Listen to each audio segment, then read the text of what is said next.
ప్రభుత్వానికి ఇవ్వాల్సిన బియ్యం ఎక్కడా?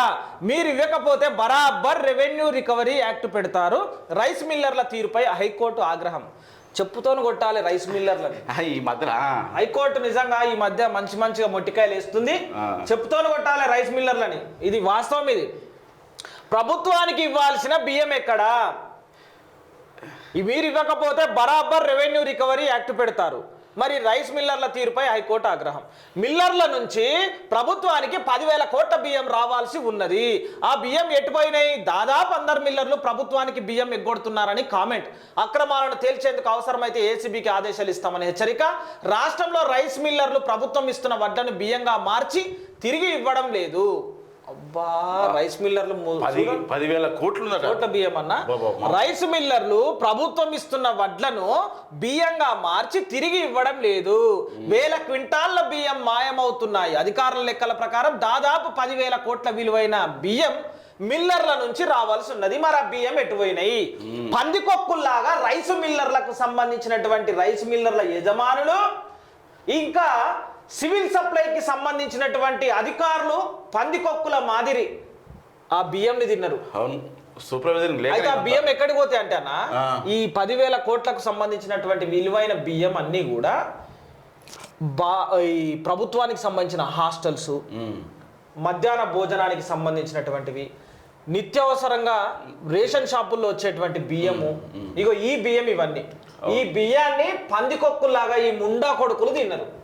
ఈ దరిద్రపు నా కొడుకులు తిన్నారు. ఈ 10,000 కోట్లు ఆల్రెడీ సెంట్రల్ గవర్నమెంట్ రిలీజ్ చేసిన పైసలు పోయి. ఇప్పుడు అదే అంటున్నా, అరే మీరు ప్రజలకి ఇర్రా అని చెప్పిస్తే ప్రభుత్వ సొమ్ముని, ప్రజల సొమ్ముని రైసు మిల్లర్లతో కుమ్మక్కై ఈ యొక్క పౌర సరఫరాల శాఖకు సంబంధించినటువంటి అధికారులు, సివిల్ సప్లై అధికారులు కుమ్మక్కైతేనే అవుతారన్నా.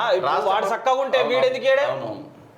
రాష్ట్ర ప్రభుత్వం అండదో ఇది గత ప్రభుత్వం అండతో. మరి ఈ ప్రభుత్వం ఏం చేస్తుంది?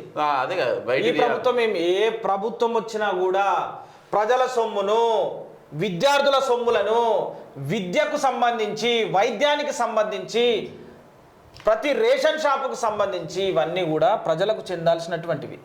వీటిని పందికొక్కుల్లాగా తిన్నీకి, దున్నపోతులోలే బలవనీకి మీరు వేసేటువంటి ఏది చేసినా కూడా మీకు పక్కా నిరుపేదల ఉసురు తలుగుతుంది.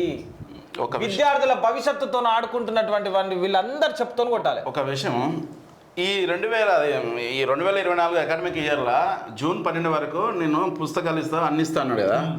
15 రోజులు అయింది ఇవ్వక. పుస్తకాలు లేవు. ఎందుకంటే ఒక దాని మీద, ఒక పేజీ మీద వీళ్ళ పేరు లేదని తీసేసిన వాపా తీసుకున్నారు అంతే. మరి ఇంకా ఏంది ఇది? మీరేం చేస్తున్నారు విద్య మీద? అయితే విద్య మీద వీళ్ళకు ఒకటే గుర్తుపెట్టుకోరి, పబ్లిసిటీ కోసం ఆ బంద్ పెట్టేవి. మా పేరు లేదు, మా ఊరు లేదని చెప్పి పబ్లిసిటీ కోసము 15 రోజులైనా కానీ పాఠ్య పుస్తకాలు నిన్న ఎందుకో బంద్ అయింది. మరి అన్ని స్కూల్ ఎందుకో బంద్ పెట్టిర్రు? ఏబీవీపీలు ఎందుకు బంద్ పెట్టిర్రు? దీని గురించే. మీకంటే విద్యార్థులకు పుస్తకాలు ఇవ్వకుండా 15 రోజులైనా పాఠాలు జరగకుండా విద్యా వ్యవస్థను భ్రష్టు పట్టిస్తుంది కాంగ్రెస్ పార్టీ అని చెప్పి నిన్న ఏబీవీపీ విద్యార్థి సంఘాలన్నీ కలిపి కూడా నిన్న బంద్ను ప్రకటించినాయి. విజయవంతంగా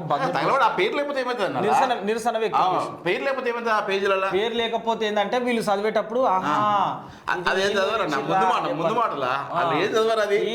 ముందు మాట పేజే పోతుంది 3 రోజుల పిల్లల కాడ. మీకంటే తమిళనాడు ముఖ్యమంత్రి స్టాలిన్ బెటర్.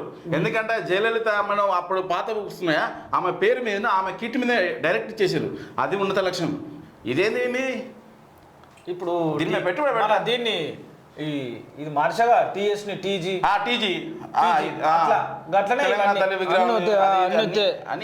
కానీ ఏం లేదు. నిజంగా కాంగ్రెస్ ప్రభుత్వం వచ్చిన తర్వాత ఇక మారుతుంది పాలన, దొరల పాలన పోయింది, ప్రజాపాలన వచ్చింది, ప్రజల పాలన వచ్చింది అనుకుంటే ఇప్పటి వరకు మీ పాలన ఏందో ఏమో కథ మీకేరక కానీ విద్యార్థులను పట్టించుకున్నది లేదు, అక్కడ ప్రభుత్వ ఆసుపత్రులను పట్టించుకున్నది లేదు. ఇంకోటి, జిహెచ్ఎంసీ కమిషనర్గా ఇప్పుడు కొత్తగా అపాయింట్మెంట్ అయింది అమ్రపాలి మేడం. ఆమెకు 6 శాఖలు కేటాయించారు, అంటే విభాగాలు. ఎందుకు? ఆమె కంటే ఎక్కువ సీనియారిటీ ఉన్నారు లేరా? ఎక్కువ ఉన్నారు. ఆమె రెడ్డి క్యాస్ట్. ఈ క్యాస్ట్ ఫీలింగ్ ఇలా కూడా తీసుకొస్తాడు ధర.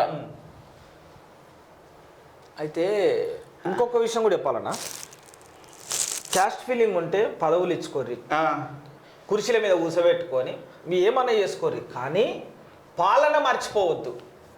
పాలన అనేది మర్చిపోదు. పాలన మర్చిపోతే కథమే. ఇక పిసుకుడే, మిమ్మల్ని మేము పిసుకుడే. ఎప్పుడు పిసుకుడు? ఓట్ల రూపంలో పిసుకుడు. అమ్ముడు పోతారు కదా, ఓట్లు వేసినా కానీ ఇప్పుడు అక్కడ ఏమైంది జీవన్ రెడ్డి అంతే అంతే. ఇప్పుడు ఇదోటి వచ్చింది బాధ. ఇంకోటి ఏంటంటే ఇగో ఈయన ప్రభుత్వంలోకి వచ్చిండు, కాంగ్రెస్ ప్రభుత్వంలో ఈయన గెలిచిండు కదా. ఇక ఈయనకి మనము ఈసారి బుద్ధి చెప్తాం, మనం ఏం చేస్తాం, ఇంకో పార్టీకి ఇస్తాం. ఈయనకి వేయకుండా ఈడు గెలిచినాక వీడు ఉంటాడా అంటే ఈయనకి సిగ్గుశారం తప్పి మళ్ళీ వీడి ఇళ్ళకే వస్తుంటాయి. ఏ తలకాయ అదే కండుగా అందుకే ఓటు వేయడానికి ఇష్టం ఉండదు. అందుకే ఓటు వేస్తలేరు చాలా మంది. అందుకే ఓటింగ్ శాతం ఇందుకే తగ్గుతుంది. నోటాకి వేసేది కూడా ఇందుకే. నోటాకి వేయడం కూడా బేకారు. అసలు ఓటు వేయకుండా ఇంట్లో పడుకోవడం అయిపోతుంది. అట్లా వేస్తారు.